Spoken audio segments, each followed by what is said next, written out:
This is the Anything Goes Project video stream. Please be patient, the show will begin momentarily. Remember, the show can be reached via email at stalkermailbox@gmail.com, or simply call in and leave us a voicemail at 361-433-5739. If you like the show, please subscribe and leave us a rating. This helps the show to be seen.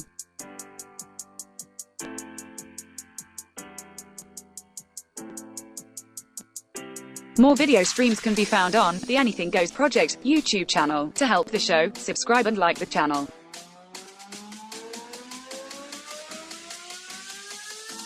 The Anything Goes Project can be found on iTunes, Google Play, Spotify, Castbox, Stitcher Radio, or anywhere you get your podcast media from.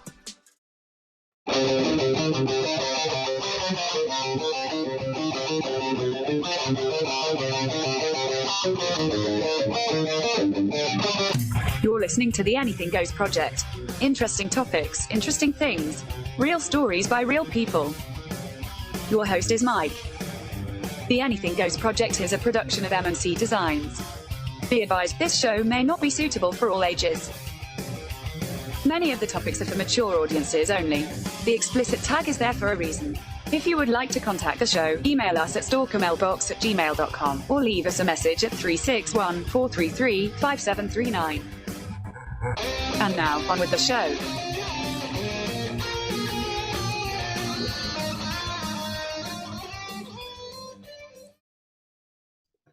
Hit it on your end and bring us in. Do whatever it is you do. I have to request permission. Okay, hit it. Oh, that's right. Okay, more.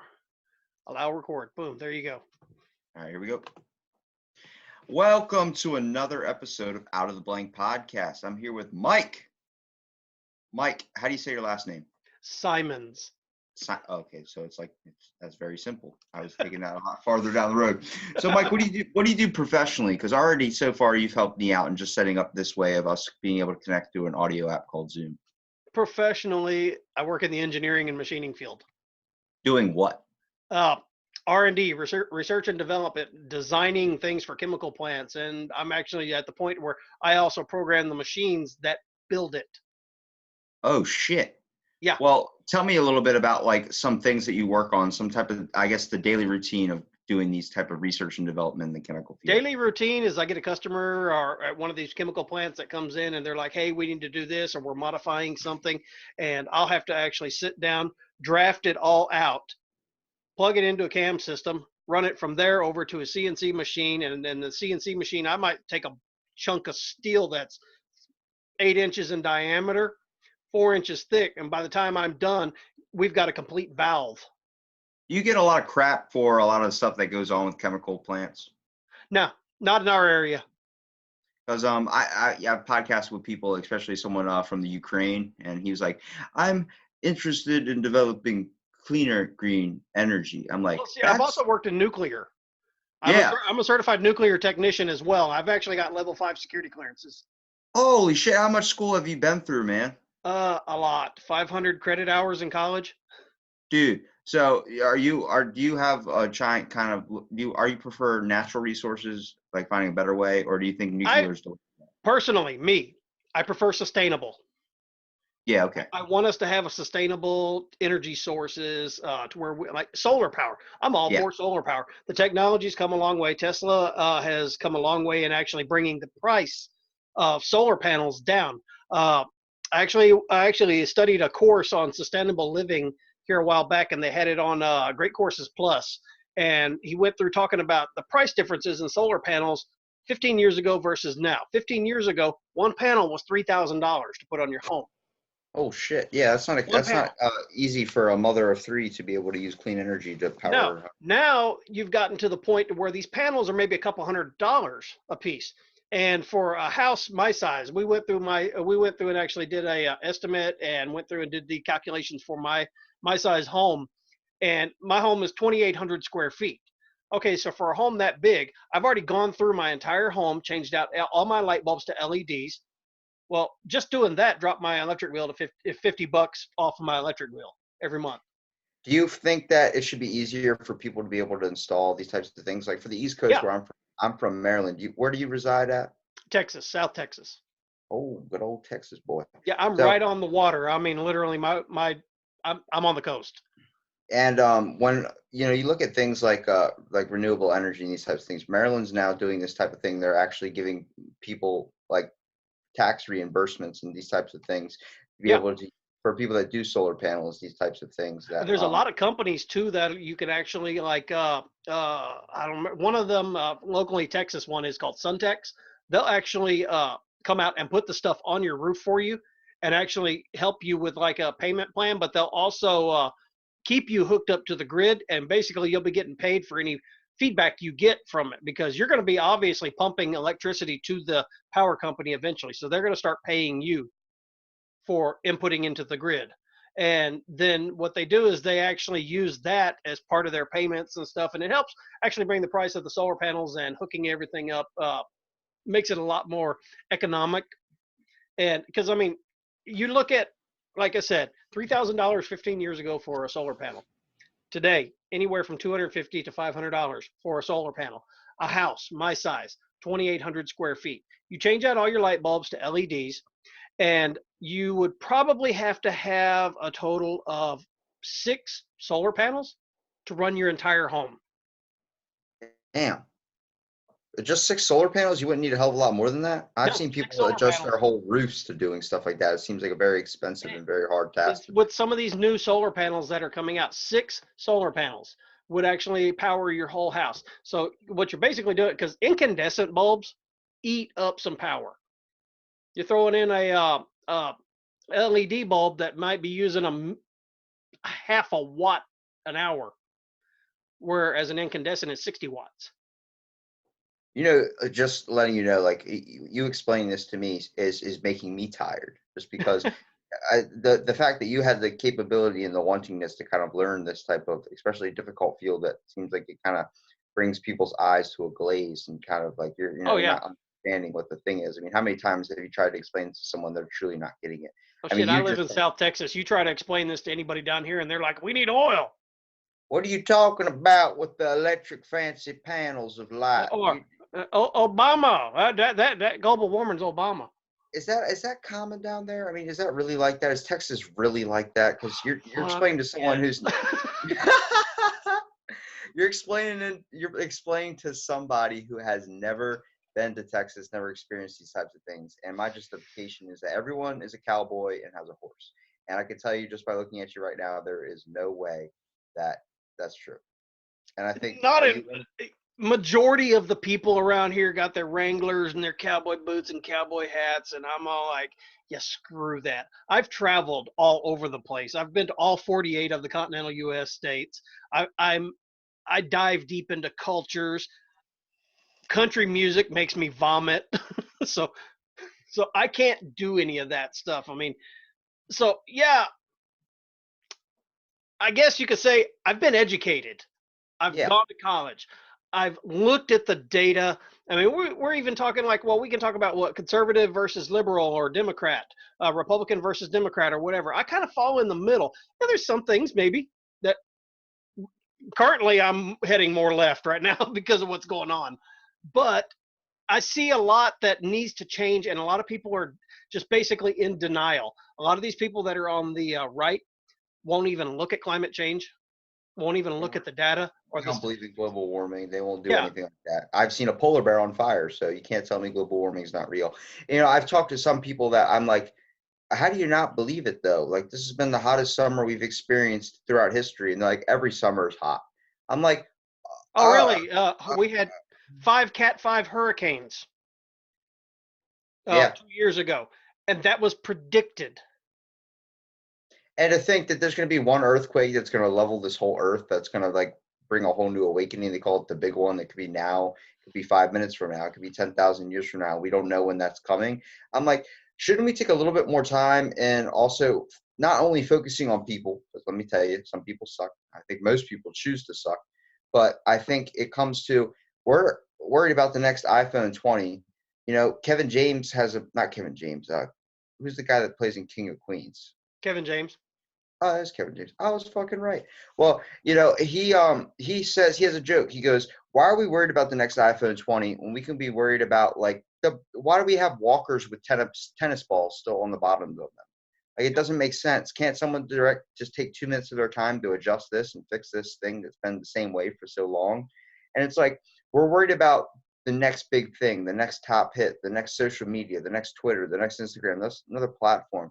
Yes, there's benefits in it all, but I'm like, we're worried about the wrong things too when it comes to I don't know how many times I can drive down the street and see trash littered on the side of the road. Like, Mm-hmm. just take that extra time out of your day just to stop at a trash can and throw it out, or put a bag in your car and save it all up like I do, and then throw it away when it gets full. That's all you have to do. But people are like, this done, throw it out the window. It's like, well, shit, man. Like, what happens if a fucking sea turtle comes across that in the middle of a highway? Yes, a sea turtle is going to swim across and choke on a cigarette pack. But still, it's like an animal can come across that. Well, shit. Well, And just look at what I did. I drive a motorcycle by choice. I prefer to drive a motorcycle. I'm cruising down the road. All of a sudden, the cigarette butt half lit hits me. And fucking the asshole in assholes. front of me decides he's going to just flick it out the window. Great. We're having a hot ass dry summer. Let's set everything on fire.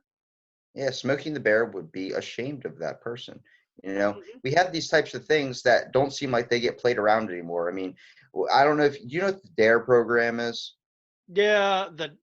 Was it that drug with the awareness line. thing? Yeah.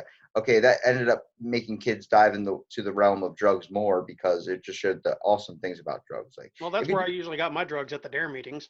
exactly right, that guy was handing them out in a briefcase. He had everything from cocaine to LSD, mushroom. Hey, let me try some of that. But like, Shit, you got some the, ayahuasca? yeah. Hey, let me tell you about DMT. No, but it's just like the whole thing. Joe He's. Roganing. I'm glad you caught that reference, dude. Yeah. Now, I have a funny story about that because my cousin makes fun of me for listening to Joe Rogan. He's like, dude, he goes, oh, let me tell you about DMT. Every time he just cracks that joke, I'm like, man, he doesn't say it that much. And at that moment, I was listening to a Joe Rogan podcast. He said it 3 times in 1 minute, and I was like, fuck. Like, I can't, like, it kind of highlighted. It's like when someone tells you, you hear that clicking noise, and the next thing you know, you're like hearing it all the time. Like, oh my God, has it been doing that forever? You just become aware of it. It's what happened. And, the reason why he talks about it so much, the reason why anybody can talk about a drug experience so much is because it brings a whole new experience. It seems like someone shifts the world into a whole new view. I'm not against drugs. I'm not 100% for drugs. I believe it varies person to person. I have podcasts with people that um, smoke marijuana every day because it feels like it helps them get rid of all their problems and stuff like that. But then I've also seen the downside of it too with some people where they get addicted to it and they see it as a gateway drug that led them into cocaine, that led them into these types of harder And a drugs. lot of that has to do with the fact that it's criminalized. If we decriminalize it, take the stigma off of it, Yeah, we wouldn't be having these issues. it's actually pretty awesome that a lot of stuff's becoming now more open. People are being more acceptance to marijuana. Some I think people like there's still 13 states that have yet to decriminalize it recreationally, and one that, being that's mine. that's already been a major benefit though. But I think a lot of what you can say with marijuana being illegal is if you ever seen the movie Pineapple Express when they were trying that Loved it. thing and they called it Project X or whatever it was, and the dude goes, so what do he was like smoking marijuana, how do you feel? And he goes, and he's doing those like things and they're trying to ask him questions. He's like just having this fun experience drumming in his head and doing all these things, making noises, asking questions. That's when it started getting scary. That's when it started thinking people were like, oh shit, is he asking questions right now? Is he questioning why we're underground? Is he questioning his superiors? And he goes, why are you wearing an eye patch, bro? Why Yep. are we underground right now? Why are we hiding this shit from the public? And then they were like, illegal. And they made it illegal right after that because I feel like it's a giant government ploy of it brings things to your awareness. Marijuana makes you more aware of your surroundings. That's a known effect from marijuana. It brings a realization. Whether you get too stoned, you end up texting people like your grandma or calling your grandma, calling your mom, like, I just want you to know I fucking love you. You mean the world to me. Like, whether you come to that, like, why does it take a drug to get you that far? To realize there's some things in your life that you need to fix. Yeah. That's where I see the benefit of that. And I think, like it says, it varies person to person. It also has its downsides where you can end up getting so high you think your balls are getting sucked into your asshole. Like, I don't know if you've ever experienced that. I guess that's a personal thing of mine. But it's all too much in excess. We handle the world in excess. Everybody seems to do everything to 100% of the capability they possibly can, which is good in some things. But you can't drink water. Too much of that can kill you. Too much of anything can kill you. Too much of a bad thing is what we're being consumed with the world now. People are more closed off to other people's opinions and more justified by one opinion rather than experiencing everyone's stuff. Yeah. And that's where I've decided with podcasting is what I'm trying to accomplish. I'm trying to understand the people in the world, people that are either waiting in the wings and don't get the credit they deserve, or doing things that keep things running that you don't even question about, like why my light bulb can turn on. Yeah. I don't even know how to, I know how to change a light bulb. I haven't fucking done it in years, only because the one time I did try and do it, I burned myself when I was like 6. And I'm like, I don't want to experience that again.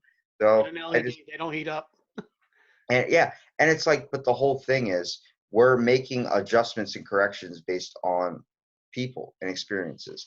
And I think if you close yourself off to one view, whether you're watching political news all the time, I don't know if you've ever heard of mean world syndrome, but it's the reason why in retirement homes they have their TV locked on a certain channel that bases on Jeopardy or Wheel of Fortune.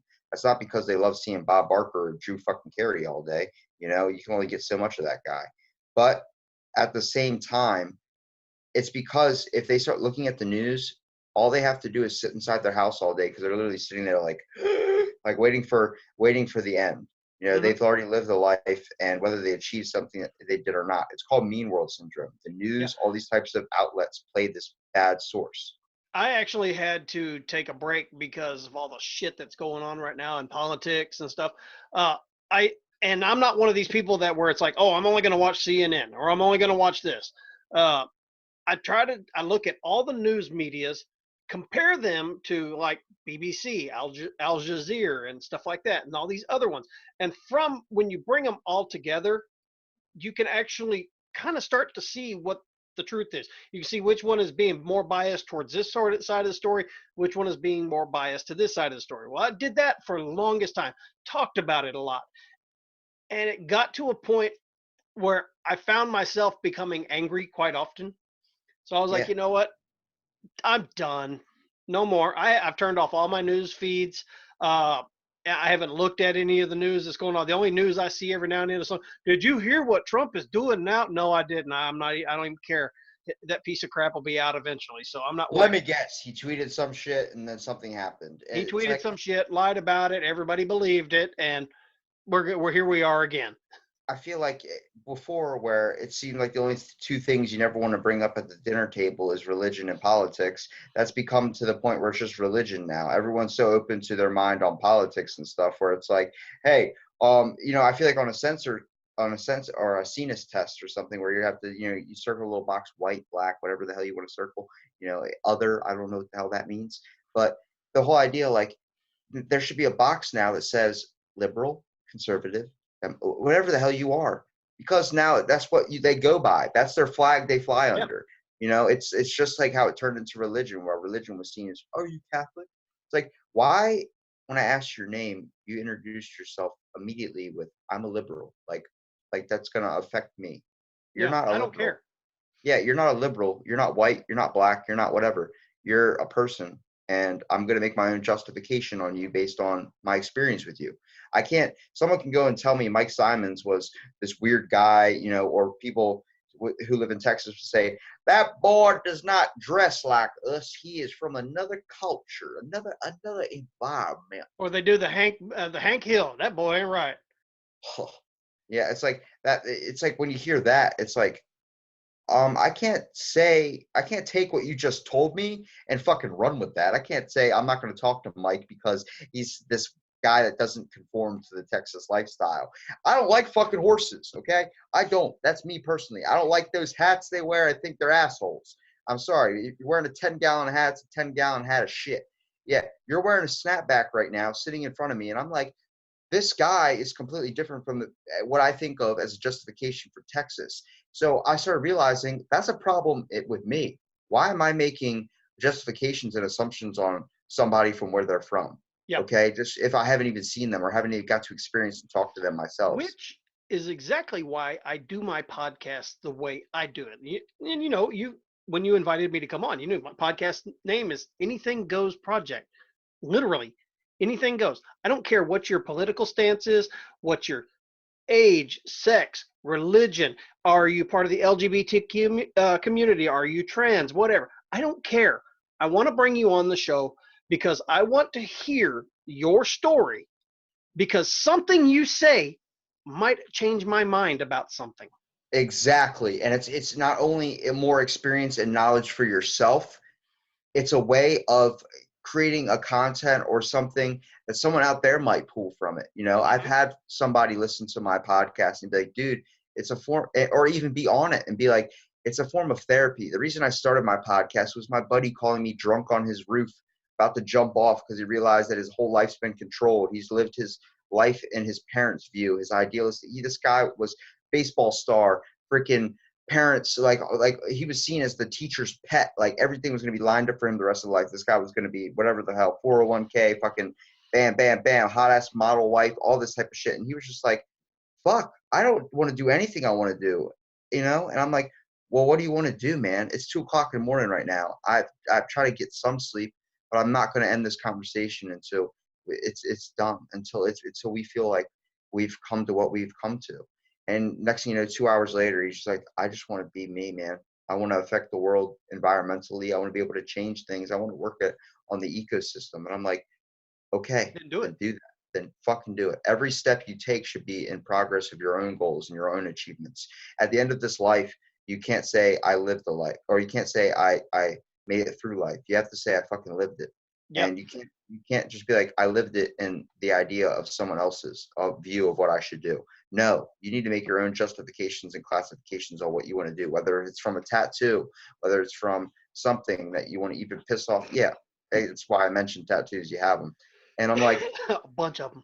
It's like once you mention that, that's just an expression of who you are as a person. And I don't judge you based on your looks. A lot of people see the tatted up dude all over, like nothing off on his body is skin anymore. It's just all fucking tattoos, ink everywhere. You know, he leaves no spot left untattooed.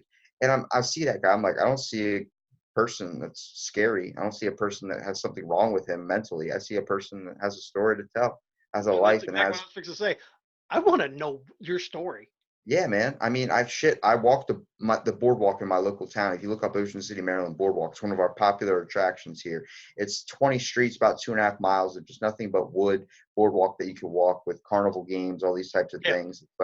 It's basically Six Flags, but all down these streets. And you're just walking it and seeing all these random people, tourists that come to this town. I do like some of them. I do believe when it comes to driving, if you're from Pennsylvania, please stay off the road, because you're just not only endangering others around you, but you're probably endangering yourself. And your horses are getting crap on the street. Yes, yes, yes, yes, yes. And it's the whole thing though. Like we crack jokes, we do all these stuff to, I guess, enlighten and make humor of the real possible problems that me and you are talking about. And that is, we are more willing to ignore somebody that might be interesting to talk to. If I see a person that's any person now, when I walk the street, I'm like, you've lived a life, you have a story, you have an experience, I want to hear it. And I've had so many people come back to me, give me this message about my podcast. Sorry, I'm not interesting, I'm not this. I'm like, but you fucking are. Like, holy shit, you're telling me. Especially, I've talked to some older people, and it's like, nah, I don't have a story to tell. Bullshit. You were in Vietnam. You made it home. You've got a story to tell. Exactly. And just like what I'm saying here, Mike, you're a fucking history book right now. You're telling me the history of Mike. You're telling me what the things you've experienced, whether it's the downsides, the upsides. It doesn't matter. I can only make my justifications and classifications on talking to you myself. There are no bad arguments. There are no arguments. There are no good conversations. It's just talking. We're people. This is something we have to need to. You want to close yourself off and be, I was introvert for a couple of years. It's not something you can do for the rest of your life. If you watch any show where it's one man all living by himself, he's fun for the first 2 months, being able to walk around truly naked and free, and being able to not give a shit about others, or not be able to worry and concern himself with other people.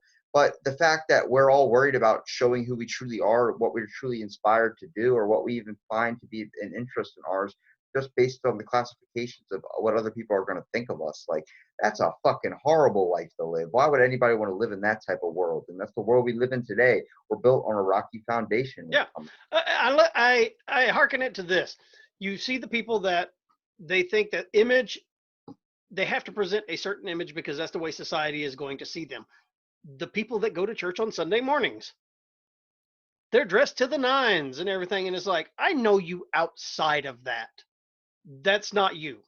Yeah, I saw you the other day doing a Jello shot off that stripper's stomach. You're telling me you're Jim from accounting that work goes to church every morning and blesses the Lord and Savior. Well, let me tell you, the Lord and Savior last night was a girl named Cinnamon, and And you did blow off that hooker's ass. yeah, it's like, but like that's the real people, and we're so afraid to show the real us. It's a common statistic now that relationships end in the first year or first 2 years, a new marriage, because the person is hiding who they truly are until they finally get married, and then they're like, "Oh, this is the real me." Like, wait a minute, this is the real person I married. Like, she's like, "Yeah, I was just." That's why my wife and I, before we got married, we lived together for almost a year. Yeah, you got to know those persons. Are they messy? Are they dirty? Are they where we live at, Southern Baptist community? Oh, what are y'all doing? Y'all are married. Y'all aren't conforming to the style that God proclaimed to us. Well, guess what? We're going on 24 years marriage now. We got to know each Seems other. like it's working. And it's the funny thing is, everyone's like, I'm going to love her forever and for the rest of my life. Bruh, it fades. It fades, man. I'm pretty sure you probably understand. It takes work. It's not only just keeping the relationship interesting, but for someone like you that's been married for 24 years and it works, you have your ups and your downs with this person. But that's like that with fucking family too. It's so hard to work with anybody but yourself. You know what I mean? It's so hard to, because you're the only one that thinks like you do. You're the only one that has the experiences of what you do. But you have to realize that's a thing. You're gonna have your arguments. You're gonna have your downsides. You're gonna have times where you want to fucking turn the ceiling fan on and throw this person right into it. You're going to have those moments that you're just flustered to the floor, but then you realize that's just something that's going to pass too. Much like how love fades in a way, that effect, the first 3 years is that time period that you truly love somebody, and then it usually just fades away. And it's all about finding someone that you are comfortable spending the rest of your life with. Someone that you don't mind waking up to and being like, hey, do you feel like doing it tonight? It's Not really. about kind of tired. finding somebody that you can be friends with too. Yeah, it's a lifelong commitment to a friend, basically what you're saying. Yep. And I have a theory about that. You talked about it, like the 3 years, you start getting that fading out, and then you get that thing they call the 7-year itch. I have a theory about this. I've studied biology. And in studying biology, you learn that pretty much every cell in the human body is replaced every 7 years, is replaced by a 7-year period. Also, every month, your kidneys and internal organs. You're basically brand new every 7 years. You're not the same person that you married. Yeah, exactly. That's my theory. And you know what? If you take that and realize, holy shit, that makes it feel like I'm diving out of the realm of cheating on my wife. I'm not technically cheating on her, but she's not the same person she was 7 years ago. Oh God, I just gotta wait till that 2-year mark from now where she'll be a whole new person. And I can start calling her Carrie. Maybe get her to dye her hair a different color. Start turning into a little bit of a guy like that. But when you start looking at things of that sort, when you start changing your perspective on simple things like that, it creates a newfound experience, a newfound something. We all can't stick on the same lifestyle for the rest of our lives. As much as we find it comfortable and we find like this is what we want to do, but it only lasts a few years. I have changed so much in the past, I would say even 20 years, from my points of views on how I viewed things in life. I guess you could say, and I'll give you my background. I was raised in a highly conservative home. I had a stepdad. I never knew my biological father. Stepdad was kind of psychologically and physically abusive, misogynistic, racist. Hell, part of his family were in the Klan. Oh my goodness. So wait a minute. part of his family. Hold on. Stepdad. Okay. And so I decided. Wait, we're not glossing over that real quick. Hold on a second. Like what type of stuff? Like dressing up Klan meetings? Huh? Doing Klan meetings? Yeah, his family was into that kind of stuff. Good God. Some of his Okay. family was, from what I understand, like somebody in the family was a Grand Dragon or some crap. And yeah, they just, Grandmaster Wizard? huh? Yeah, or whatever it is, That's an or actual title, as a Grandmaster Wizard. something like that. I don't know. Hell, can he cast a spell? Is he like from Hogwarts? What? I don't know. I want to turn everybody white, kind of Kazam. Yeah, and it was literally living in that type of environment. And from day one, I mean, I literally was told this as a child. He married my mom. I was 5 years old. We immediately moved to Louisiana. The school district I went into, I was one of 3 white kids in that entire school district. You've been a minority. Yeah. And so the That's, advice that's I was given by my stepdad was, when you get out on that playground tomorrow, you grab the first person you see and you beat the hell out of them. You'll get their respect and you'll let them know you're in charge. And I was like, what the fuck is wrong with you? I actually have an option in my life right now of I have a choice on 2 colleges. One, all white campus, Salisbury University. It's all like, I mean, they have a legit Starbucks on campus next to a Panera Bread, next to the whitest things you can possibly think of. And then I have the option of choosing an all black school where I would be going to school for free, being a minority. And I said, I'll take that option. And they're like, why? And I'm like, you don't want to feel comfortable? I'm like, what the fuck is comfortability? I'm not experiencing anything. I work at a hotel during the day where I'm the only white kid on an all black and all Latino staff. Okay. Yeah. And I you look at it this way, we're all human beings, outside of just this skin. We're all the same. We bleed red. We all have the same muscle structure. We all have Yeah, the same skeleton. You take a skeleton from an Asian man, a white man, a black man, a Russian man, or whatever, and you just take their skeletons and set them side by side. You can't tell me who's who. exactly. You can do an X-ray and you can't tell who that is. And the fact, if you look at it in that light, it changes your perspective on things, which I think a lot of people are just closed and viewed onto one side. Whether either it might not be the fault of them, just maybe how they were raised, and it's just that's all Well, they know. when I made a choice at that point. I was not going to be like that. I decided, nope, that is not how I'm going to live my life.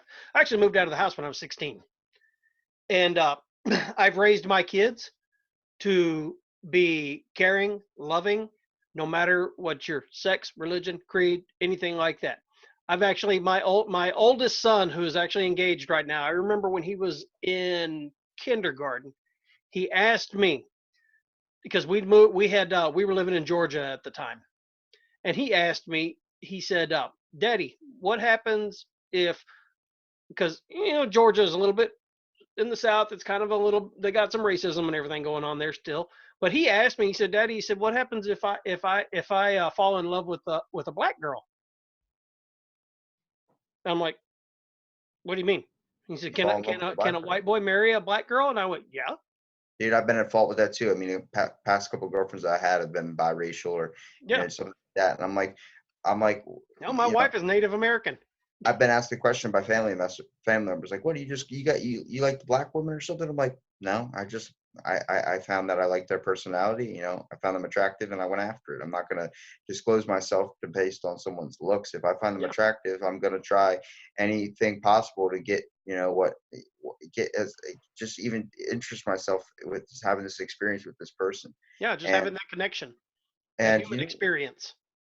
shit, it's like the reason why racism still exists is still because there's still words we can't say. Some words like the N word, like you can't say that without someone being like, you said the word. I'm like, but it's a word. Like once we start seeing it as a label for a race, once we start seeing these justifications and that old style of thinking that like I said, we were built upon a rocky foundation, racism is never going to go away.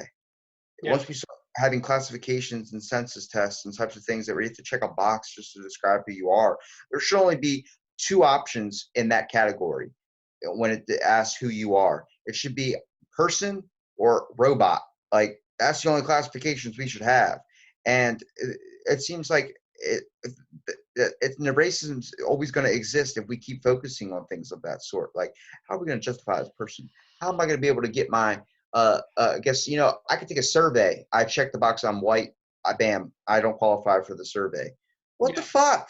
Like, what do you mean I can't qualify for a survey? I'm trying to get extra gems in my game on freaking Clash of Clans, and I can't do that because I don't qualify for this damn survey. So I have to lie and say I'm Latino, that's 46 years old, that has 30 kids, that makes over $6 million a year. And then that qualifies me for the survey. What kind of logic is that? And what real person does that? Maybe Mark Rubio. But, it's that. I don't like how we're based on classifications. Yeah. Like, we're not truly experiencing anything for ourselves anymore. I can't tell you what a fucking taco from the new taco cheese KFC fried burrito thing that they have going on now. I don't know what the hell they're calling it. I can't tell you what that is because I live my life in a clean eating way, so I don't dive into the realm of fast food.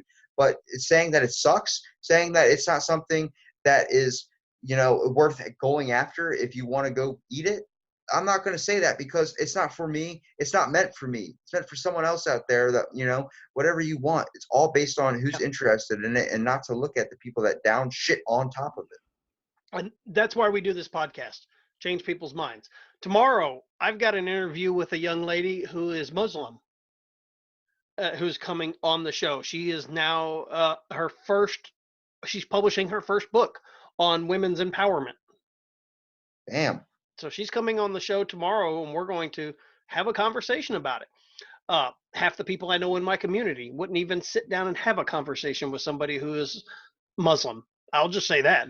They'll sit down and talk to somebody who's Presbyterian, Catholic, or whatever, but they won't sit and talk to somebody who's Muslim. That's not even just in where you're from or where you're living at either. Yeah. That's with people everywhere. We're not willing to accept people just based on classifications that we style our life by. A person is a person. In August, I've got a Jewish rabbi coming on. Woo! L'chaim. That's my people. There we go. That's my mother people. So, there we go. If you've actually go through, if you actually go through my whole podcast list, you'll see such a diversity of people and backgrounds. I've got people that have worked in the medical field. I've had people that are in the STEM technologies. I've got people who are up and coming authors. And then podcasters. I've interviewed other podcasters. I do a thing that's called a podcast collaboration. I've actually got a Facebook page called Podcast Collaborators.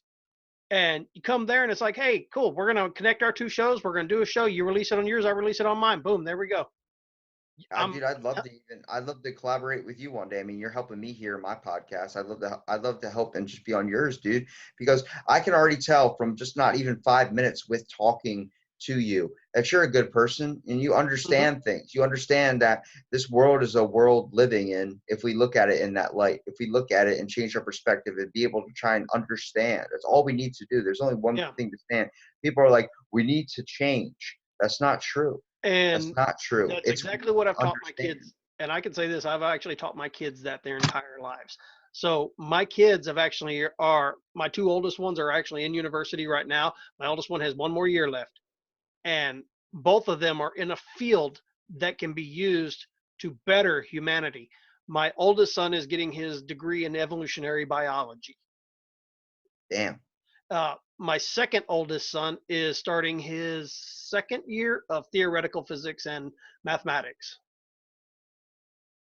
If you try to describe that to somebody in Texas, your neighbor, Clark, he would be like, what? Oh, even just telling them that my son's doing evolutionary biology, I didn't come from no damn monkey.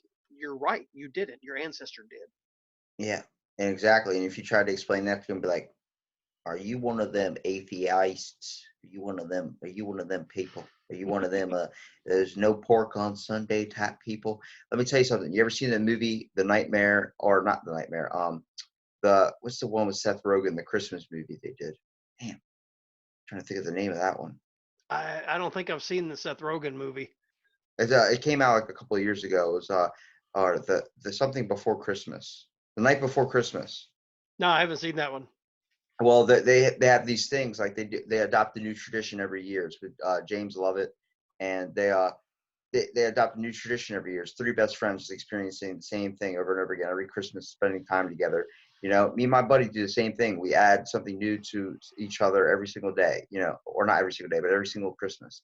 he bought me a Christmas sweater that has the Jewish star from that show. It's a giant Christmas sweater with Jew stars all over it and the Star of David on the front. And I'm like, oh, we add stuff and we create these little things. And it's all about experiencing and having a life, being able to enjoy memories and creating them, whether it's with your family, whether it's with people. You know, we're so closed off. How many times you want to say, like, what was your life like? Well, I did this. I went to work and I did that. And it's like, what else did you do? And then in your head, you're thinking, fuck, for the past 40 years, all I've been doing is playing video games and doing really nothing. I'm one of these people that I gave you a short bio so you could have it for the show. You see, I do a lot. I'm one of these people that has a creative mind. I want to continuously do stuff, creativity. I want to create. I want to build. I want to make things. And I want to get out and experience the world, experience people, because I don't want to be that guy that's laying on his deathbed going, I shoulda, woulda, coulda. Yeah, you want to be able, like I've witnessed, you know, going into old folks' homes and trying to podcast with them. It's you're hearing history and a life that was lived in a whole new light, and everybody's story is different. There might be similarities between people, similarities between things, but everybody is experiencing something different from another. You see the world in a different light than I see the world. And whether we agree on some things and disagree on some things, it doesn't matter. It's you're experiencing something I'll never truly understand. The reason why I can look at a cloud and see an image and you can look at a cloud and see a different image. It's the whole thing. The only reason I think people we try and find things we can bond to, like certain hobbies and things like that, but you're not going to truly have the same thoughts. You know, what's going on in my head right now is not going on what's on your head. You know, Native Americans used to smoke peyote and these types of things to come to these spiritual group highs and experiences that they could have together, to have something to connect about, where the thoughts kind of focus and line up on the same. But throughout everyday time, normalization, being sober and not having these types of things like that connect us in a way, a realization pot, for example. If you don't smoke pot, you know, like me, I don't smoke pot, but I've seen what it does and I know what it is like to be on it, to experience the world in a connection with another person. And when you have a connection like that with somebody and these types of things, it not only creates a memory, but it creates a bond with that person forever. And it gets a better understanding of the world. Yeah. My bulldog just pushed open my door to my office. He's right here. He wants to be involved into the podcast. Yeah. Well, he's 120 pounds of, can push me over if he wants. Go. Dude, I used to have Newfoundlands. I know what you're talking about. Yeah, he's the breed that almost went extinct in the 70s, the old English bulldog. He's not the little short squatty ones. Yeah, the ones we have now, they're not even meant to be around. That's a creation of man. Yeah. Well, he's the breed, the grandfather of those breeds. Damn. He is huge. He's 120 pounds. His paw's as big as my hand. Yeah. Do you know the difference between a purebred and a mutt? A mutt is doing what they do naturally. Yeah, well, the whole thing is a purebred is something that's been bred. It's basically it's a factor of inbreeding. When you say purebred, you should think inbred. It's bastardized. Yeah, it's the whole idea that they're not letting them breed outside of their type of species. They're not letting them breed outside of their style or whatever. Yeah. Give me just a second. I can still hear you talking. I'm going to close that door so he doesn't bring the other one in with him. It's a party. It's a podcast party. And, you know, when you look at things. Sometimes that door doesn't catch just right. Oh, when you look at things of, I guess, different sorts, many things like have classifications and types of styles by, like how we're saying with race, white, black, all these types of things that need to be eliminated. Mm-hmm. But like, even in the world today, there's interesting stuff about the world and there's weird stuff to look at. If you look at a history book and just try and dive anywhere into the realm of history, you're going to see spots where you're like, we're making that mistake now. And it's like, we're going to keep repeating the same mistakes over and over. Those who do not study history are doomed to repeat it. Exactly. Like my buddy, I do another spinoff of my podcast, Out of the Blank, which is a lot like your podcast, Anything Goes. Like, it's just conversation. It doesn't fall. It has a kind of a structured little bit, like maybe the first minute, like, what's your name? Oh, my name's Mike. Okay, Mike. Well, let me tell you about DMT. You know, it goes off to whatever you want to talk about. And it's just a conversation because it's literally out of the blank. You're pulling it out of fucking nothing. And then I decided to do Fill in the Blank, which is focused on specific topics. I asked my buddy, what's something that interests him? He's like, dude, I'm interested And let me tell you, Industrial Revolution and 19th century Victorian surgery. I'm like, what? Then let's do it. I'm like, all right, let me give me like 2 days. So I go to look up everything about diversing into this thing that I have known nothing about. Start learning so much about history. Did you know there's a person, as a doctor actually, that was on Joe Rogan's podcast, which is where I got a lot of my information from too, which helped out in a way. But Dr. Lindsay Fitzharris, Mhm. she wrote a book called The Art of Butchery, and it's about a famous surgeon named there's Joseph Lister, the guy that they named Listerine after because he helped basically revolutionize the medical field by actually cleaning off his utensils Mhm. after he would do surgery. And then I don't know if you know anything about Robert Liston. Name sounds familiar. He is known as the fastest knife in the West End. And the reason why he was given this title is because he could perform a surgery that would take hours for some doctors in a matter of minutes. And that was the whole appealing effect of having a surgeon back in the Victorian times because they didn't have any anesthetics or any of these types of things Get that it would done knock quick and you over out. with. Yeah, so like you're gonna chop my foot off. Well, I don't want you taking fucking forever. I want you like a band-aid, rip that motherfucker off. Let's go. I got diabetes. I ain't got time to waste with worrying about my foot. And he's also known to be the only surgeon in history with a 300% mortality rate. Now listen to that number, 300%. He killed 3 people in one surgery. Because being known as the fastest knife in the West End, he was moving so quick, he chopped a woman's foot off. She obviously bled out, and which happened most of the time. And also was moving so quick with his utensils that he sliced his assistant with the knife, and also chopped off one of his assistant's fingers. So he killed, let's say, a spectator, he killed an assistant, and he killed the patient. 300% mortality rate in one surgery. He's the only person to be known to do that. But he was also the type of person that he would let you know, I'm coming to your house in 2 days. I'm warning you, I'm coming to your house to do this surgery. It's going to happen. So I'm giving you time to prepare and spend as much time with that foot before it's gone. And the person would be like, okay, cool. Then people would not answer the fucking door. They'd be like, I am not letting you in my house. I'm sorry, I'm not ready. It's Tuesday. Can we do this on a Wednesday? And he's sitting there, nope, come on, open it up. I'm serious. And he was the type of person who was 6'2". He fucking broke down a door. There's evidence in a document of this. He broke down a door. A dude ran through his whole entire house, hid in the closet.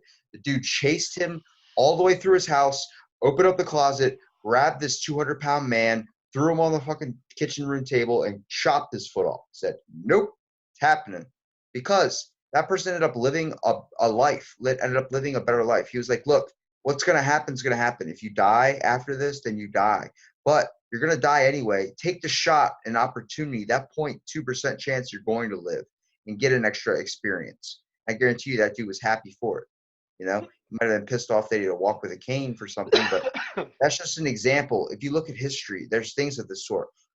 Mysteries, whether it's government conspiracies, Area 51, flying saucers, the idea that our whole space program was developed by Nazis. Did you know that?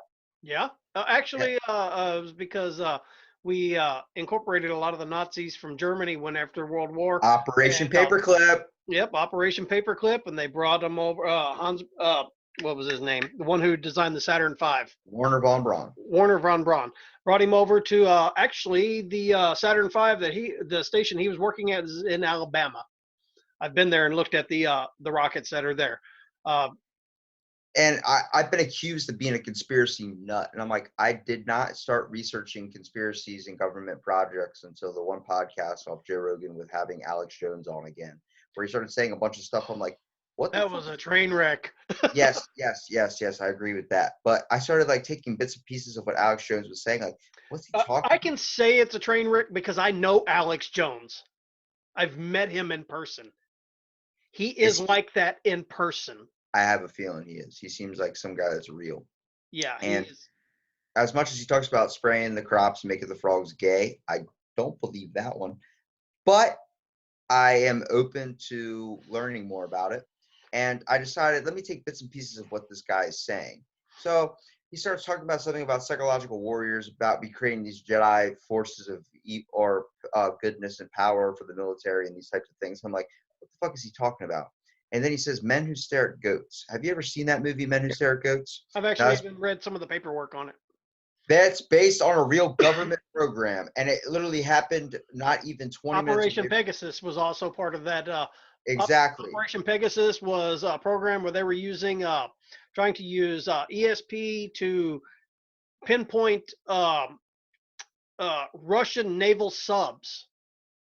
Remote viewing. Yeah, remote viewing. That's what it was.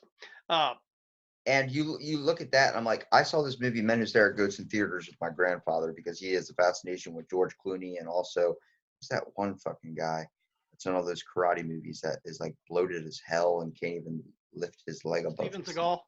Yes. Holy shit! I can't believe you guessed it too. And you said bloated.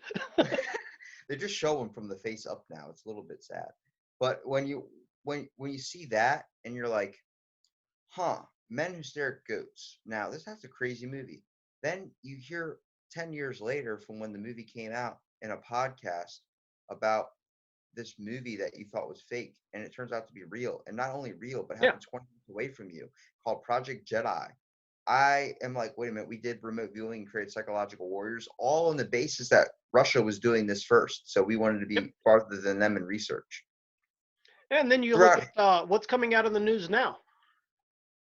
We've got countries all over the world that they're admitting now that, hey, our pilots are seeing stuff up there and we can't explain it. Yeah, they call it like what was it, Operation Foo Fighters? Like the whole idea, like all those night fighter pilots were flying in like the middle of night or something over a stadium, and they saw a bunch of weird balls and orbs. Well, I'm talking about current pilots are seeing stuff. Yeah, I know, and that's the thing, and they always chalk it up to some of the hallucinations and syndromes that develop with a pilot flying with so many things. Like they say it's the same thing when you're on your phone and driving. You know, the reason why you're so aggressive is because you're aware of what's going on around you. And whether you want to be like rolling down the windows and just relax and listen to music, you're still very, very cautious of what's going on around you. You're still aware, you're alert, you're on your toes, whether you believe it or not. And with these pilots, they experience that same thing. They're doing a dangerous and awesome thing, like flying around, doing these types of things that a lot of people can't do. Yeah. And they get chalked up to having syndromes and types of things. And you hear the pilots go, look, I can tell you right now, I have no fucking syndrome. I saw something up in the sky. There was something up there that was flying at a way I could not describe it. Have you seen the new Bob Lazar documentary? I haven't watched it yet. I'm actually probably going to be watching that this weekend. Let me tell you something. One of my second fill in the blank episodes was on Bob Lazar and Area 51 and flying saucers. Lazar, yes. I call him Lazar because I like lasers. And my buddy corrects me all the time. He's like, dude, you fucking love this guy and you call him Lazar. Like, what the hell's wrong with you? I'm like, I'm sorry. I like calling him what I call him. But the whole thing is, I looked at that documentary now that it came out, but I fucking learned about this guy. For the past 40 years, he's been looked at as a conspiracy nut and a freaking like loon to other people. He has no accreditation in any education field. They destroyed all this stuff at Harvard, all these types of things. Mm-hmm. But he went to those schools. You know, the whole reason in his, like he explains on the podcast with Joe Rogan, like that he only found out, or he only got all this stuff, that his whole career went downwards with Area 51 in the government and seen as being labeled a nut and conspiracy theorist, is because the government found out his wife was cheating on him before he did. And that was because they tapped his phones. Legally, they did. They asked, hey, we're just going to monitor your phones and stuff. We're going to tap your house, make sure that you don't expose any of the stuff that's going on at S4, the hangar that you're working at that has these flying saucers. And he goes, okay, yeah, I agree to that, and sign the paper for it. Then later, he sits there and figures out, wait a minute, is my wife cheating on me? Then they put him down into a room. What's going on here? Your wife's been talking to this guy, and we don't know if you're aware of this, but is this going to be a problem? Are you going to be a breach of security? Yeah, is this going to be something that we're going to have to worry about you going off and getting drunk at night and complaining about your problems, and next thing you know, you're spouting knowledge about our secret shit going on here? And he's like, so astonished, like, my fucking wife's cheating on me? Like, oh my God. And you guys knew about it all this time? You didn't tell me? Tell me you're walking around and you have this, like, he doesn't know. And he went home, handled things there they had to do with his wife, you know, probably lost his shit. But at the same time, then he talks about in the documentary, it's bone chilling. They have a recreation of him talking. He brought a bunch of buddies to this where they were testing at S4, the secret hangar he wasn't allowed to bring anybody to. He went there drunk one night, And he talks about having a conversation with his friends there, and then it ended up being him and his one buddy sitting on the front of the truck looking at this thing fly directly up into the sky, fly and then do a 180-degree turn that no plane today has the capability of doing, and then land directly downwards. It's like no developed technology was able to do what he was describing. And I kind of gave a dumb description of what it was, but he goes into it deeper and farther. And I think anybody that wants to look up some stuff about it should. But when he explains that, he goes, imagine he's like sitting there for an hour, and then randomly he just goes, and for some reason, we got to the point where we got so drunk, we just started wondering what would happen if we stole that, what we could do with it. Next thing I know, this little ball of light in front of me, maybe about 8 feet away, drops and rolls up to my feet. And it was the military. They were watching him that whole fucking time with, lasers on him, everything, fucking just sitting there listening to his whole conversation. They ended up throwing him into a room, interrogating him, and calling all this. His whole life's been stressed. And now everything's coming out in the news that he was just, he was lying to everybody. He was doing all these types of things. And it turns out his whole story's a hoax. He didn't really work at S4. He was just a fucking liar looking for attention. And I try and explain, like, to my own family that are sitting there saying, dude, he was proved as like he was wrong. He just did it for attention. I was like, and yet people were able to actually go pull documents and find documents that weren't destroyed that showed he had the clearance to go in. He had a badge. He was actually working there at one point. And he exposed real shit. Yeah. And you hear that, and then it's like, but do you not know what's going on right now? And they're like, what do you mean what's going on right now? I'm like, do you hear not about the petition for 660,000 people that are going to be Naruto running up to Area 51 just to get inside of it there? And they're I watched an Air Force briefing where they were trying to explain what a Naruto run was. Yeah. And it was like, you're sitting there and it's like, the reason why is like the one person that went to Area 51 got shot. Bob Lazar came out saying that there's no alien technology at Area 51, so all these people don't lose their lives. You're telling me the government's going to let 660,000 people just run into their training base and see all this stuff they're working on, whether it's aliens or not? Maybe there's not alien stuff in Area 51. It's probably somewhere else. But the whole idea is, first of all, you have a planned attack of what you're going to do on this day. And the government obviously fucking knows about it. You tell me they're going to keep all their shit there that's alien that you want to find, all the secret shit. It's fucking moved already. It happened day fucking one.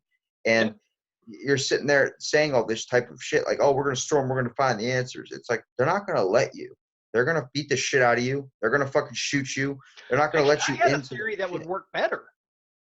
I thought it would actually work better. I mean, if we were looking at the pros and cons of it, if I were the government, I would say, okay, great. Y'all come on. Meet them at the gate. Okay, it's $50 a ticket to come in. Okay. And then they're like, what? Yeah, it's always been this way. Like you're willing to show us into the Area 51? Like, yeah, you want to see the dark shit we're doing? You want to fucking corrupt your own mind? $50 a ticket. Bring it. Yeah, it's like, we're just going to fund our new project. Everyone thinks, even I am at fault with doing this. I think the government's keeping a lot of shit that should be exposed. The fact that the documents, the 500 missing files of JFK, those JFK assassination files and case files, 500 of them were released to the public in December of 2017. And the fact that Donald Trump still kept 50 something articles still confidential and not for the public eye. The fact that you can look up Project Sunshine. I don't know if you know what that is, but the whole idea of testing radiation on people's loved ones without their permission and doing all these types of things with passed over loved ones. And it's like, you hear that? You go onto the CIA website, it's all right there. It's all information you can read, all the real articles, all the documentation. We have a Freedom of Information Act for a reason, the 1975 Rockefeller Commission or the 1795 Rockefeller Commission, the whole thing. There's these arts and acts and declarations that expose information, but it's 20 years after the person that was involved with it is passed away. So they're not incriminated. It's supposed to be in 2017, all of the documents for the assassination were supposed to be declassified. Yeah, and we still documents. About 50 of them are still not. That's because the president decided that maybe he decided like, hey, the government, they shouldn't know about this type of shit, I mean, since you want to talk about some of the weird stuff, I mean, I've actually had to help with the UFO investigation. What? Yes. Well, explain that. Don't just leave me hanging. With MUFON Mutual UFO Network. I actually had somebody came to me, and I'm looking at the document right here in front of me. I've actually scanned it to my phone, so people can see. Well, shit, you can't see that with the damn thing. But anyways, I scanned the document to my phone, and I actually had it scanned. Page 1, scanned image of document, March 21st, 2010, Edna and Inez, Texas area. Handwritten testimony. This was actually given to me because I had somebody approach me, and they were like, hey, they knew I was into looking at stuff and investigating things. I'd go to locations and check them out. And they said, something happened. My daughters, they were on their way home from a softball game. And I went, so he started telling me, I went, whoa, whoa, whoa, whoa, whoa, stop right there. And he was like, what? I said, I want it handwritten from them before, while it's still fresh on their mind. So he went home and had them handwrite it out and then got it to me that evening. So anyways, basically they were on their way back from Edna, and which is a little town by me, and they were heading up the main highway, and they were going home, and this craft came over their vehicle and hovered beside them, and then went over to the other side, and then shot off and went and was on the other side of the tree line following them along the highway. Not just did she witness it, her sister witnessed it, and the truck behind them witnessed it, and the truck behind them got scared enough that he went past them, and they never could catch up to him. Whoa. So at that point, I get all this. I've questioned them. I've talked to them. I reached out to MUFON. I actually knew the local. He was our local field investigator here, so I contacted him, handed over all the documents and everything to him, and he says, "Dude, I'm going to start researching this." And said, "Well, I'm already ahead of you on this." And he was like, "Okay, what are you doing right now so I can kind of cut it?" So I'm calling the airport. So I called the airport to find out what was going on. Were there any planes in the air? Because they gave me a time, because they knew exactly when the game ended and when they were driving home. So I had a time frame. I said, were there any planes or helicopters in the air at this time? No, everything was grounded at the time. There was nothing in the air. Anything in the air in our county has to report to the airport in order to keep planes and shit from crashing into a helicopter or something. So nothing was reported. So Jeremy actually went out to the location, did a bunch of readings, photographs, and everything. Couldn't find any anomalies or anything. I did the same thing. I went out, and he said, great. I told him I was going out and do the same thing. He says, great, because that'll double check and we can compare everything. So we did that. Didn't find out anything. However, he did confide with me afterwards, and he said that our area over the past 10 years has been getting an influx of sightings. So, okay, great. I have, okay, great. I thought that was cool. Well, then my son and I one night were sitting here, because I live out in the country. I'm 40 miles from town. I love it. Damn. So I'm looking out my back window. I've got a big, huge double back bay window that looks out into my backyard. And then past my backyard is a whole pasture land. And that goes all the way out to the coastline. Send some pictures. So it's pretty much just open. So my son and I are sitting there, and we see this green orb in the field. And I'm like, and he's like, Dad, what is that? And I said, that's not supposed to be there. And he goes, it's not one of the cell towers. I said, the cell towers are over there. You see them blinking? He goes, yeah. I said, I don't know what that is. But this orb started moving through the pasture, and then it shot straight up and was gone. We never saw it again. Why does all the cool shit happen in Texas? I do a lot of these stories on our After Dark show, because San Antonio has had some of the highest reportings of UFO sightings since the January. Do you think aliens are real?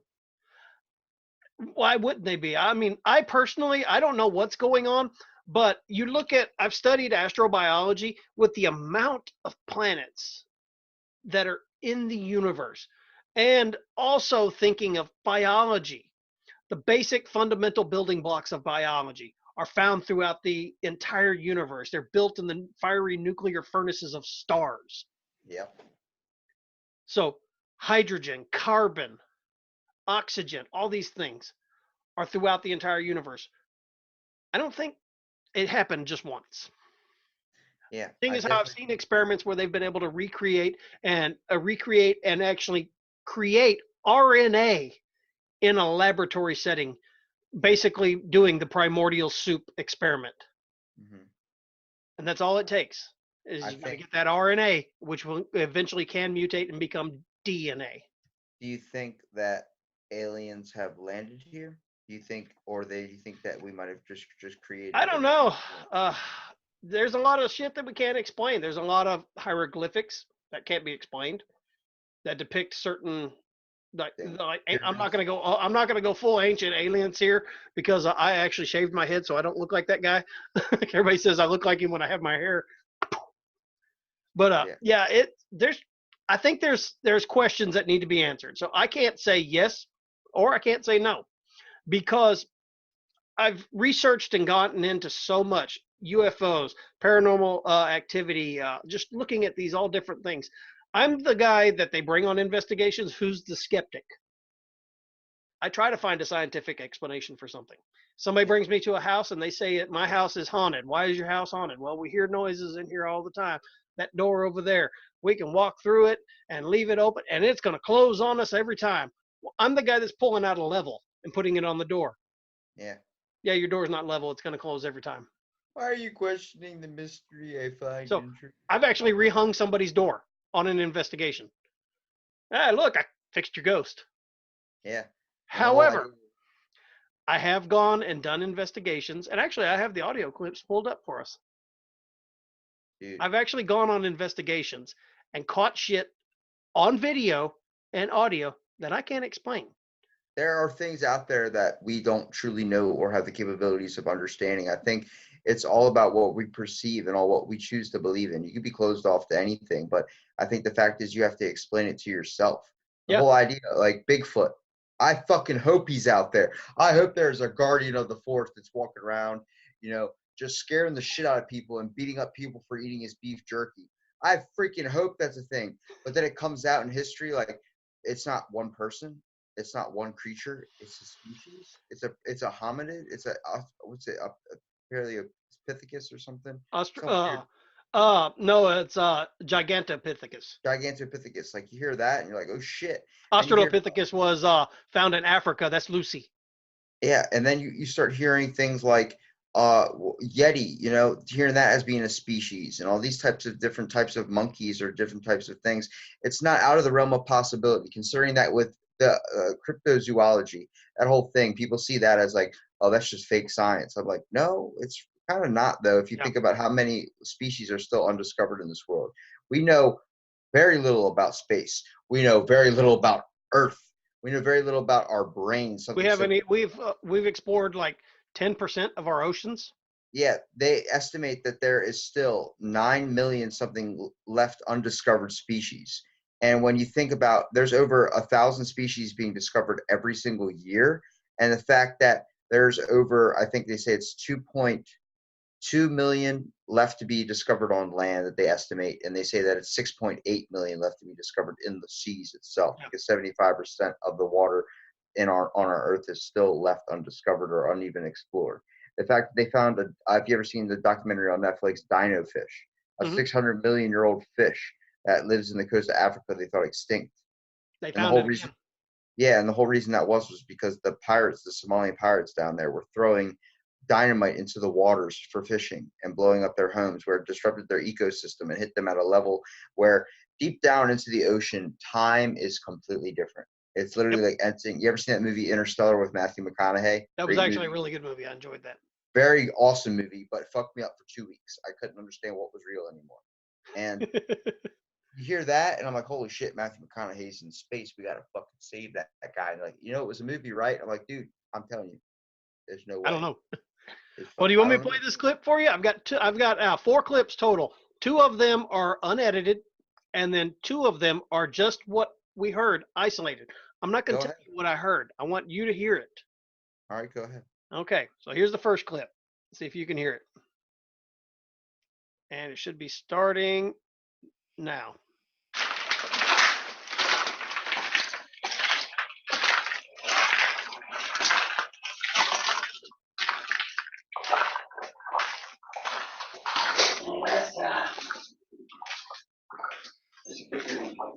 I saw your face. We were walking through a building that had been gutted, vandalized, and burned. So what you're hearing is the tiles crackling under my feet.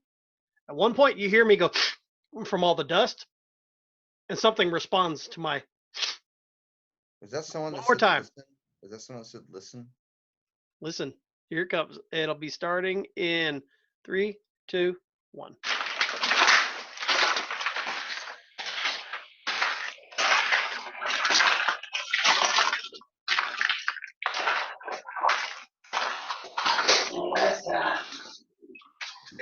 fuck.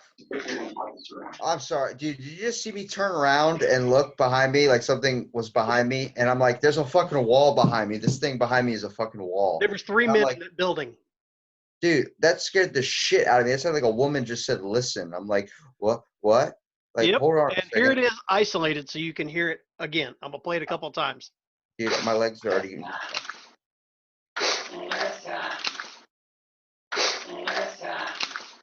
Saying, listen, listen, listen to what?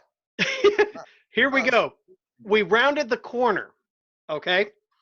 And let me see. That's the isolated one. I want the unisolated. Now I'm going to play this one. We're going to have to listen. It's about 2 minutes long. All right, go ahead. Because you have to got to get a context of what's going on in there. So I'm the guy who stands back with the video camera and is panning it, watching everybody. So you got somebody who's asking questions, seeing if they can catch something. I'm the guy who's actually, when he asks the question, looking at everybody else, making sure nobody's going, it's me. That type of stuff. Okay.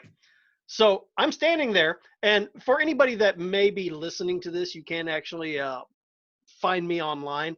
I posted the full video of this straight from that recorder that you see sitting behind me. So there's no editing. I posted it straight from that. I actually videoed that playing it.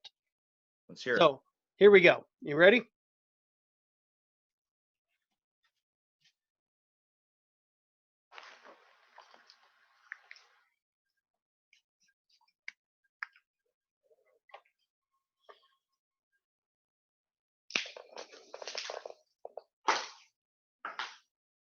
Who was growling or what was growling earlier?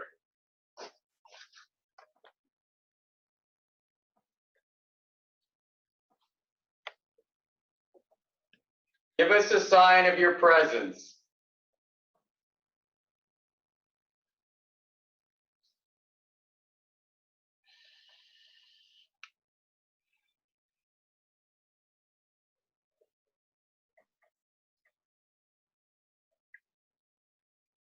Are you upset because people keep entering this building?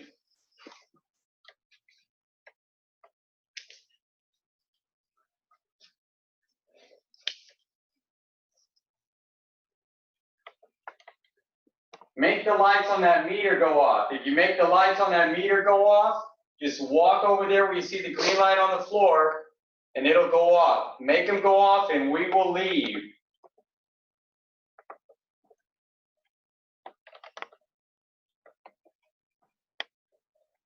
If you don't make them go off, we're going to stay.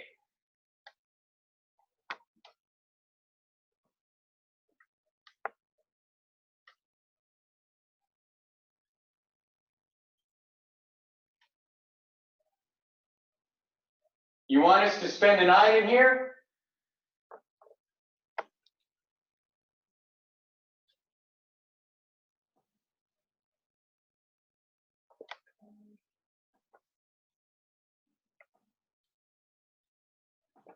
Who are you?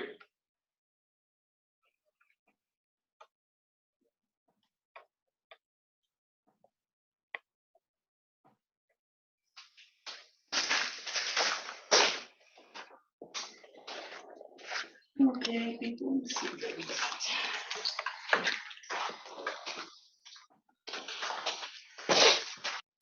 I love watching people's faces when they hear that the first time. I don't know what's real anymore.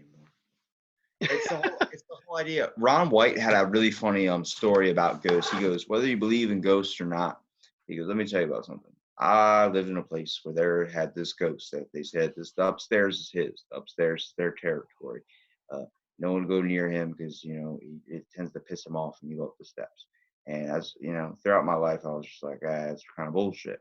And then one night, my daughter came to me and told me that, hey, somebody is fucking doing this, and it's affecting me. I can't sleep. And he realized that it was this ghost that everybody was talking about in his family, throwing these things out there saying that exist that he had never seen, never come in contact with. So he goes, all right. And you see how it's freaking his daughter out. So he goes, okay, let me handle this.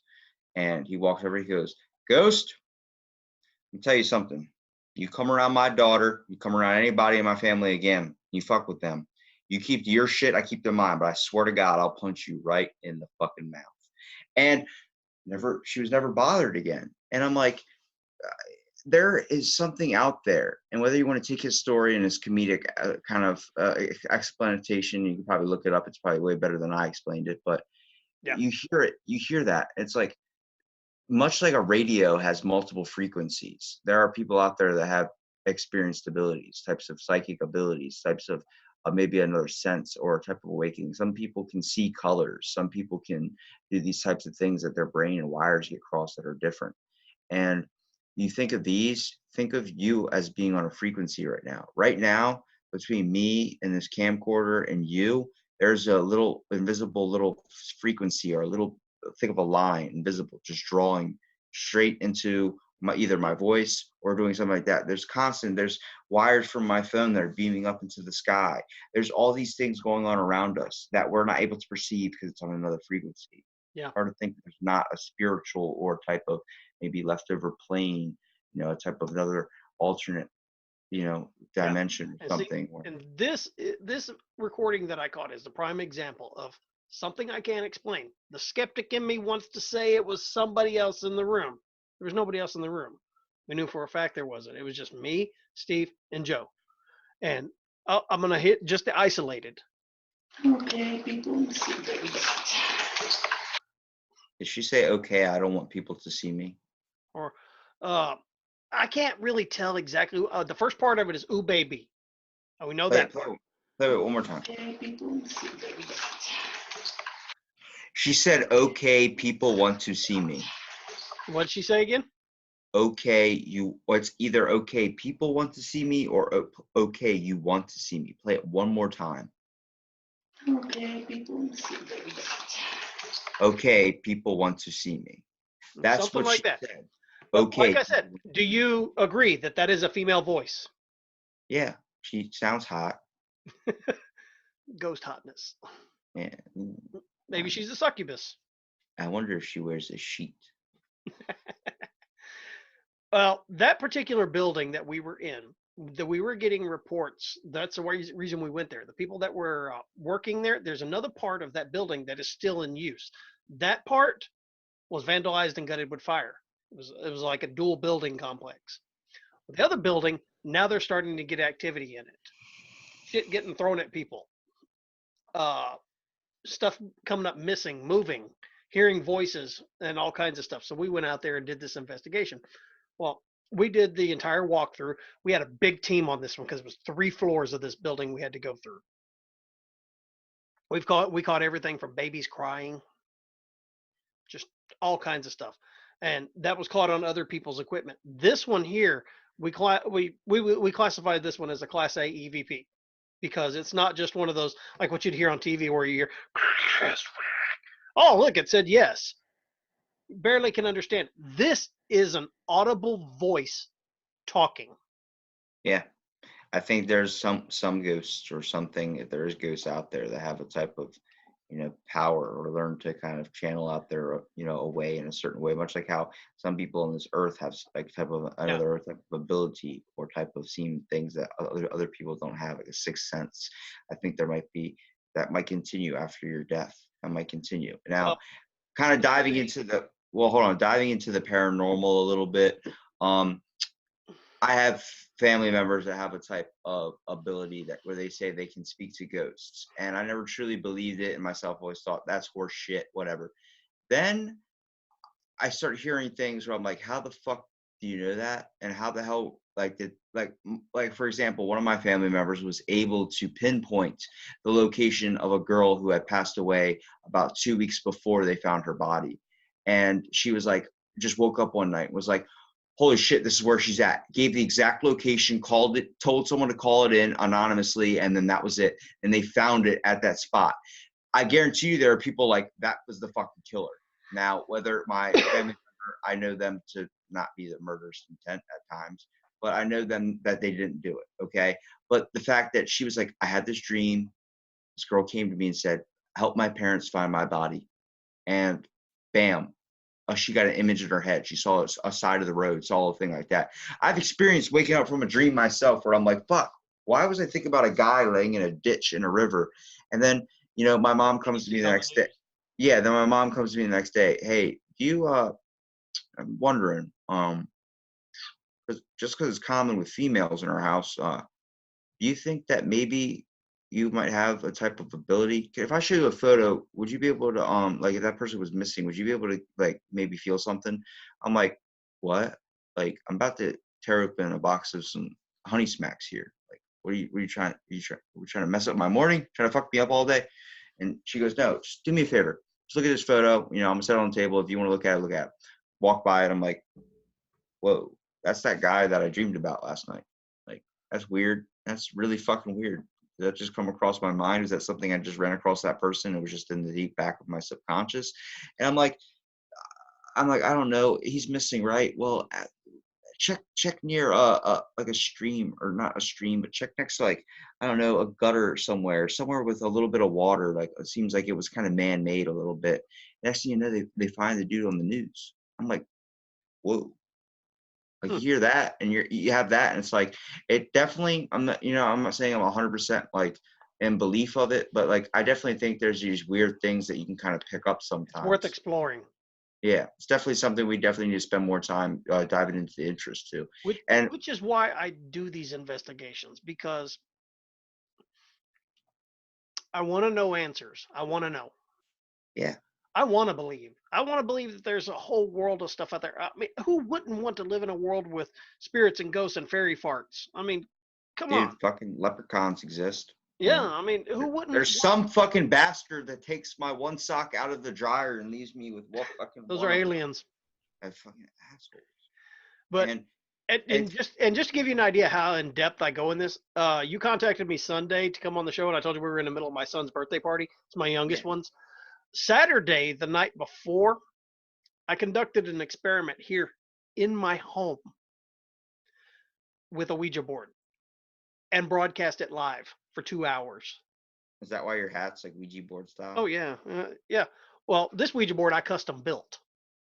Oh shit! I custom made this one because supposedly if you make the board, you get a better intention on it, right? So I made the board.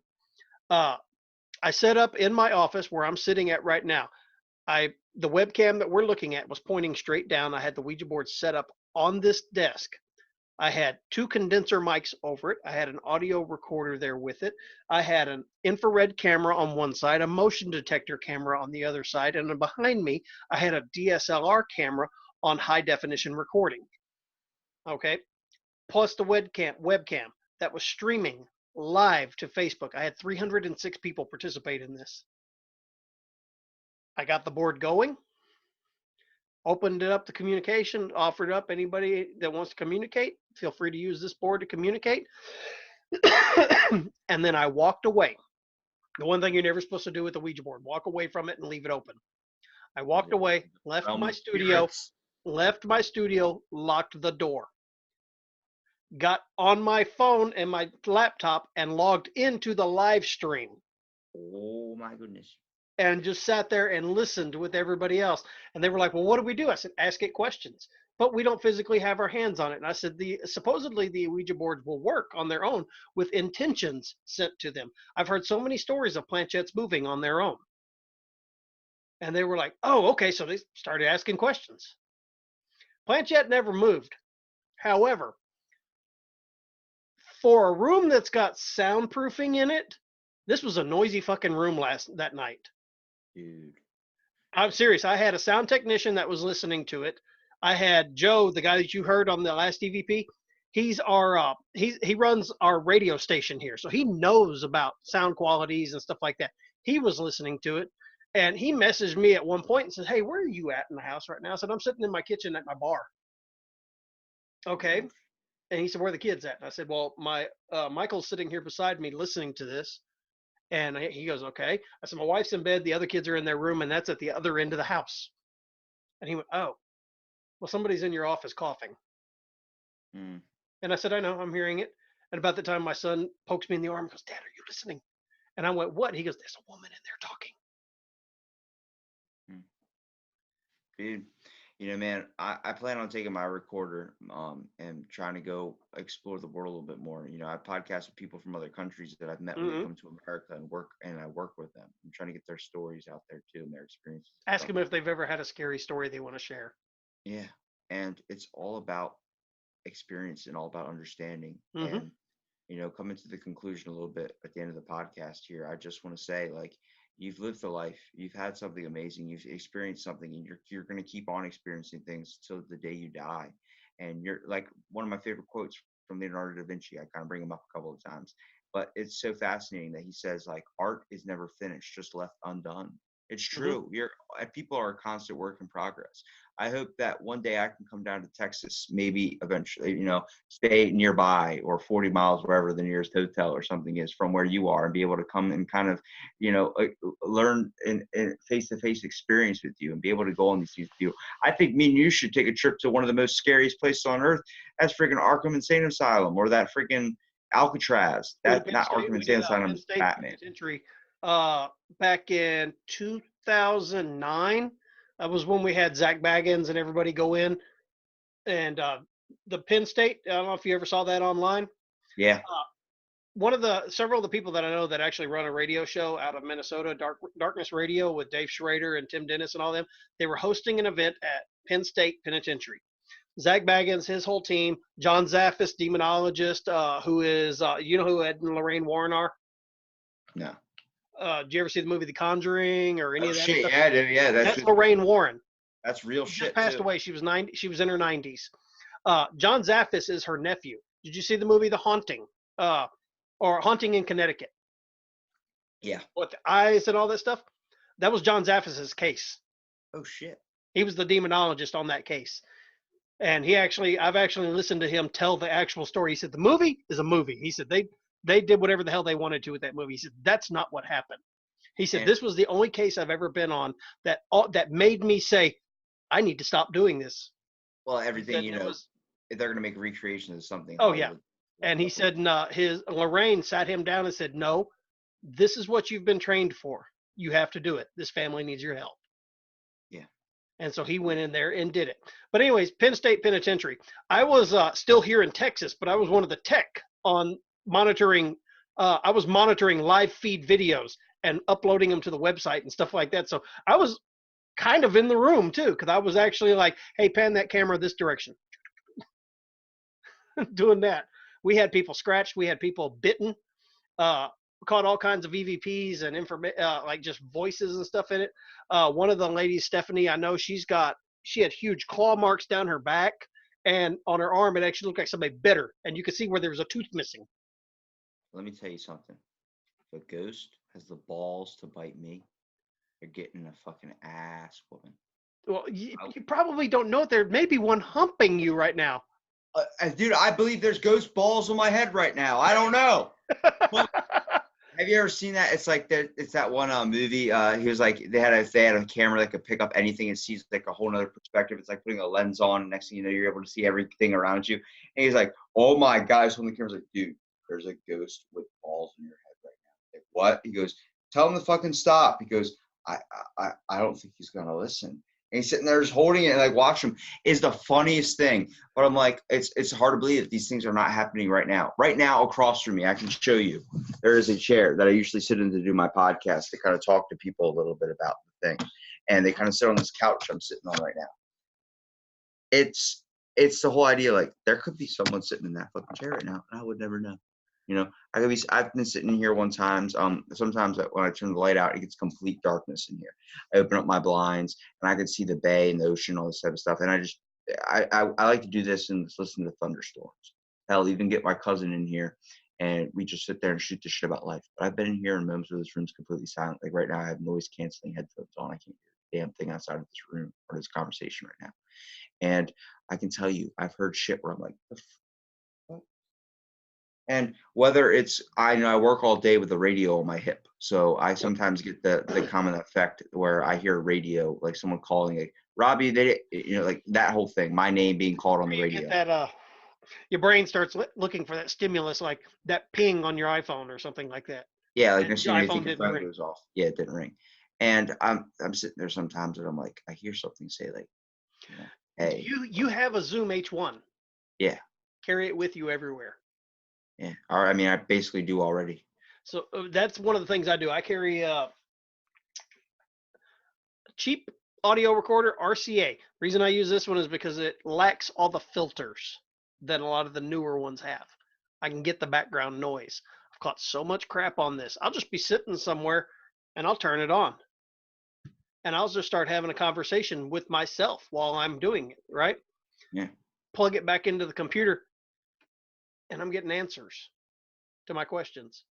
Well, I think a lot. I see the whole reason I haven't dived that far into it is because if you ever have a recorder with you, like I've been doing a couple of times, like I go walking on like the boardwalk or something, I have it in my backpack just in case until I run into somebody interesting that might want to be able to talk for like an hour. And I think that a lot of people think like, what are you just going to record something so you can use it later? Like, what? Like, in case you get into an argument, it's the common thing people do. Like, oh, I'm going to get that recording so I have proof that you fucking said that.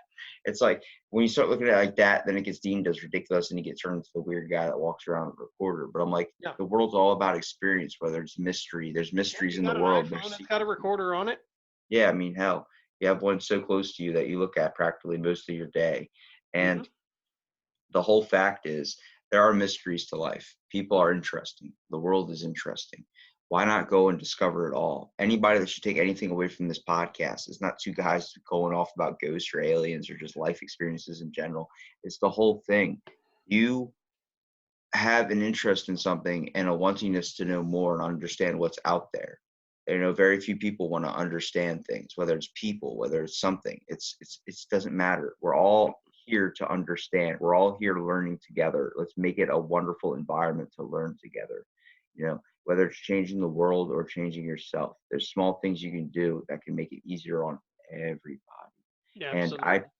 I appreciate you. I'm pretty sure we've been talking for like 2 hours now.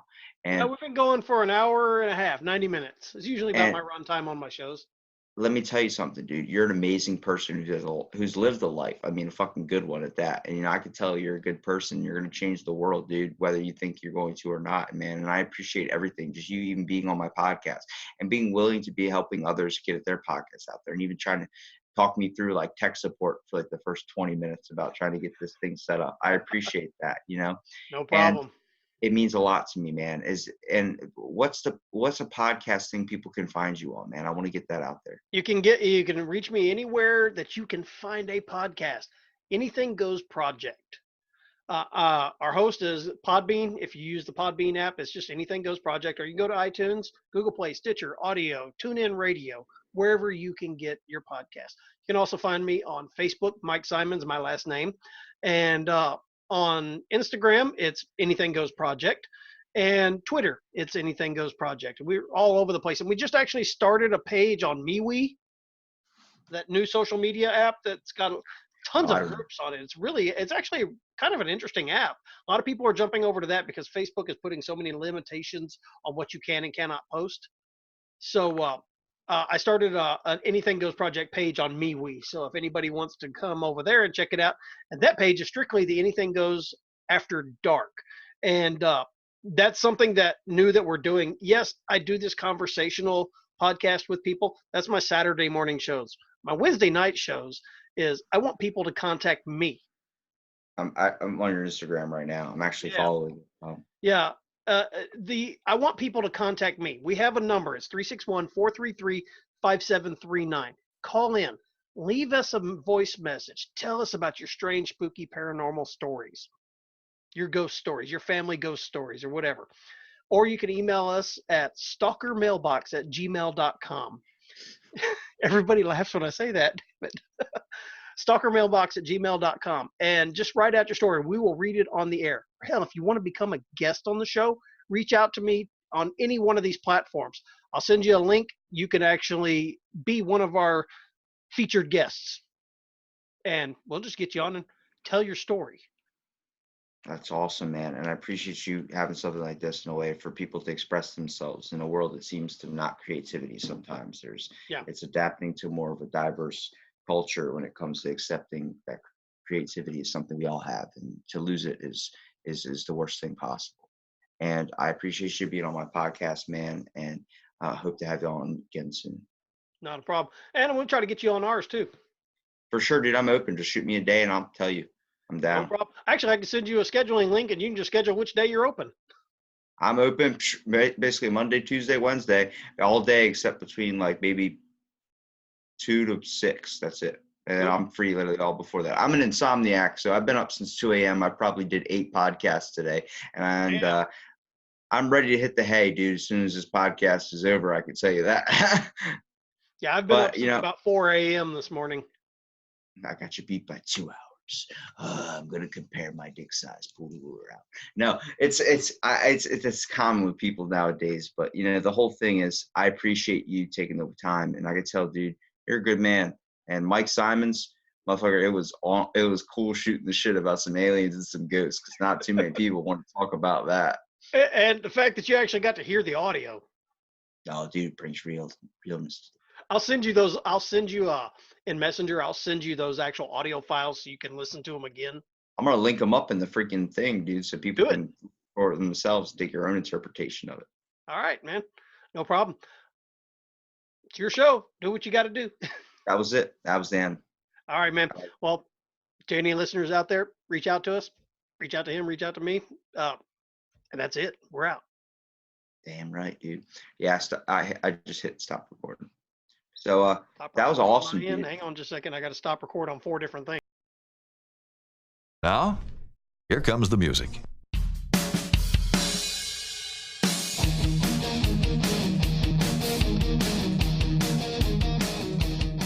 We want to thank you for tuning in to the Anything Goes project. If you like this show, subscribe and share it. That would greatly help us out. To contact the show, email us at stalkermailbox@gmail.com. We love hearing from our subscribers and our listeners. The Anything Goes project can be found on iTunes, Castbox, Spotify, Stitcher Radio, TuneIn, and many other Android applications. And once again, thanks for listening.